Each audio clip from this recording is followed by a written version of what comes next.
Literally ये problem सभी लोगों के साथ होती है। तुम सोचते हो कि तुम कल से काम स्टार्ट करोगे। आज तुमने सोचा कि चलो आज मैं सुबह मॉर्निंग में जल्दी उठ जाऊँगा, लेकिन मैं आज फिर से नहीं उठ पाया। तुमने सोचा कि आज मैं एक नई स्किल सीखूँगा, तो तुमने थोड़े टाइम के लिए सोचा कि चलो इसको थोड़ी देर बाद स्टार्ट करते हैं, अभी नहीं करते हैं।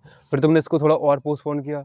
ऐसे धीरे-धीरे पोस्टपोन करते-करते तुम स्टार्ट ही नहीं कर पाए और रात को जाते ही तुम बेड पर सोचते हो कि चलो आज तो मैंने नहीं किया, लेकिन मैं कल डेफ़िनेटली इस काम को स्टार्ट कर दूँगा।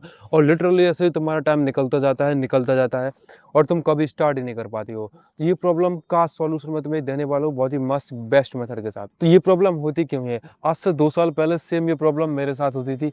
मैं भी किसी भी न्यू काम को, न्यू हैबिट को स्टार्ट नहीं कर पाता था। लेकिन जब मैंने इसको फिक्स किया तो मैंने 7 से 8 महीने मॉर्निंग में जल्दी उठना स्टार्ट कर दिया था। मैंने अपने नए-नए यूट्यूब चैनल्स पर, अपनी ब्लॉगिंग पर, अपने editing and YouTube thumbnail designing इन सभी पर मैंने फोकस किया और इनको लिटरली मैं पर डे काम करता था, बिना किसी डिस्ट्रैक्शन के, बिना किसी काम को बीच में छोड़े। तो ये पॉसिबल कैसे हो पाया? ये पॉसिबल हो पाया है सिंपल से एक मेथड की वजह से, उसी मेथड को मैं तुम्हारे साथ शेयर करने वाला हूँ। तो हम सबसे पहले समझते हैं कि ये प्रॉब्लम होती क्यों है? हमारे ब्रेन में ऐसा क्या होता है जिसके कारण से हम किसी भी न्यू हैबिट को स्टार्ट नहीं कर पाते हैं? तो मेनली इसके कुछ रीज़न्स हैं। जैसे कि आप समझ सकते हो कि कोई बॉल है, कोई पत्थर है, अगर वो पहाड़ से ऊपर से नीचे जा रहा है, तो उसमें मोमेंटम बन गया है। तो आप उसमें अगर थोड़ा-सा ऊपर से धक्का दोगे, तो धीरे-धीरे नीचे आते ऑटोमैटिकली वो काफ़ी स्पीड के साथ नीचे आने लगेगा। ऐसे ही हमारा ब्रेन है। जब हम बिल्कुल कुछ काम स्टार्ट ही नहीं करते हैं, तो हम एकदम सुस्त, एकदम रेस्ट कंडीशन में होते हैं। उस कंडीशन में हमारा ब्रेन चाहता है कि हम रेस्ट ही रहें। तो हमें थोड़ा-सा जैसे फुटबॉल में हम किक करते हैं थोड़ी-सी, ऐसे ही हमारे ब्रेन को सबसे पहले छोटा-सा पुश देने की ज़रूरत पड़ती है। तो इस पुश को तुम्हें देने के लिए सबसे पहले जो भी तुम इस काम स्टार्ट कर रहे हो, उसको भाई पूरा करने की कोशिश कभी मत करो। जैसे मैं अपना एग्ज़ाम्पल बताता हूँ, आज से करीब 2 से 3 साल पहले जब मैंने फर्स्ट टाइम फ़िटनेस के बारे में सोचा था, तो मैं बिल्कुल भी पुशअप नहीं लगा पाता था। मुझे फ़िटनेस का एफ-वे पता नहीं था, ज़ीरो नॉलेज थी। मुझे ये हैबिट बनानी थी, तो मैंने सिंपल सा बस इतना सा काम किया था कि मैंने पर डे एक रूल बना लिया था कि मैं पर डे बस 1 पुशअप लगाऊँगा, 1 पुलअप लगाऊँगा और इससे ज़्यादा कोई भी काम नहीं करूँगा। तो धीरे-धीरे करते-करते मैं 20, 25, 30, 35 पुशअप तक पहुँच गया। तो ऐसे ही आपको किसी भी काम को, अगर मैं पहले दिन से ही सोचता कि मैं आज पहले दिन में ही 35 पुशअप लगा लूँगा, 40 पुशअप लगा लूँगा, तो शायद मैं इसको नहीं कर पाता। लेकिन मैंने क्या किया कि पहले मोमेंटम बिल्ड किया, छोटे से स्टार्ट किया। तो तुम जिस भी काम को कर रहे हो, उसको छोटे सबसे पहले जितना छोटा हो सके, उतना छोटे स्टेप्स लो।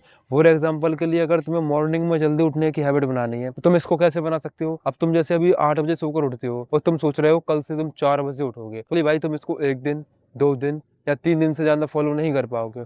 क्यों नहीं कर पाओगे? क्योंकि इसकी मेन प्रॉब्लम ये होती है कि अभी तुम्हारा ब्रेन है वो 8 बजे उठने के लिए ट्रेन हुआ है और तुम सीधे उसको एक्सट्रीम में जाके पुश करोगे 4 बजे उठने के लिए। तो 1 दिन 2 दिन जब तुम्हारा मोटिवेशन हाई होगा तब तो तुम उठ जाओगे। लेकिन इसके बाद जब तुम्हारा मोटिवेशन डाउन होगा तो तुम्हें लगेगा कि मेरा मन नहीं कर रहा है इसको करने का, मेरा मन नहीं कर रहा है उठने का, तो फिर तुम इस रूटीन को फॉलो नहीं कर पाओगे। इसकी जगह अगर तुम पता क्या कर सकते हो?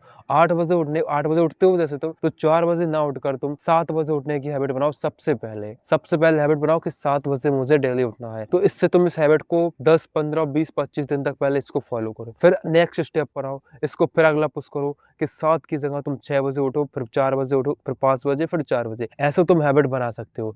वरना अगर तुम पहले ही जंप करोगे सीधे, तुम नीचे गिर जाओगे। मैंने इस पॉइंट को बताया, लेकिन अब इसमें एक सबसे बड़ी मिस्टेक पता क्या होती है? कि लोग काम करना स्टार्ट कर देंगे, धीरे-धीरे हैबिट भी तुम्हारी बननी स्टार्ट हो जाएगी। लेकिन इसमें एक प्रॉब्लम होती है कि जैसे मैंने बताया कि पर डे तुम 1 पुशअप लगाओगे। अब तुम्हें पता है कि तुम्हारी कैपेसिटी ज़्यादा है, तुम सोचोगे कि नहीं मैं तो 2 लगाऊँगा, मैं तो 3 लगाऊँगा। लेकिन भाई अगर तुम स्टार्टिंग में ही बहुत ज़्यादा धीरे-धीरे दिमाग पर ओवरलोड देना स्टार्ट कर दोगे, तो फिर तुम इसको लंबे टाइम तक नहीं कर पाओगे। तो तुम्हें अपनी विल पावर को कंज़र्व करना है, पहले सबसे पहले हैबिट बनानी है मेनली। फिर तुम धीरे-धीरे ऑटोमैटिकली अपने आप को प्रोग्रेसिव ओवरलोड करते जाना। तो मैं इसको एग्ज़ाम्पल के साथ तो मैं अभी वर्कआउट से ऐड कर रहा हूँ, लेकिन तुम इसको अपनी लाइफ़ के किसी भी काम में ऐड कर सकते हो। मैंने तुम्हें ये जो ट्रिक बताई है, ये बहुत ही वर्किंग और बेस्ट मेथड है। मैंने अपने ऊपर खुद से ट्राई किया, तुम इसको ज़रूर ट्राई कर लेना। तो कल से ही तुम किसी भी अगर नई हैबिट को बनाना चाहते हो, तो उसको स्टार्ट कर देना। अगर तुम्हें जैसे पढ़ने की हैबिट बनानी है, तो लिटरली पहले पढ़ना स्टार्ट मत करो। स्किल सीखनी है, तो जैसे तुम अपने लैपटॉप और मोबाइल जो भी तुम सीख रहे हो, उस सॉफ्टवेयर को ओपन करके बैठ जाओ, मात्र 2 मिनट के लिए। जिसकी वजह से बस तुम्हें कुछ नहीं करना है, बस पर डे रूल बनाना है कि मात्र तुम्हें 5 मिनट उसको सीखना है, 2 मिनट उसको सीखना है बस। इसके अलावा कुछ नहीं करना है। तो तुम धीरे-धीरे अपनी बहुत बहुत ही बेस्ट हैबिट बना लोगे और टॉप 1% लोगों की कैटेगरी में आ जाओगे।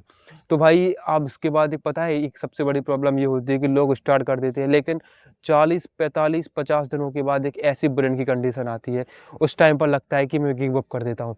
तो लिटरली मैंने एक बहुत ही बेस्ट वीडियो बनाई है इसके ऊपर, तुम जाकर उस वीडियो को चेक कर लेना।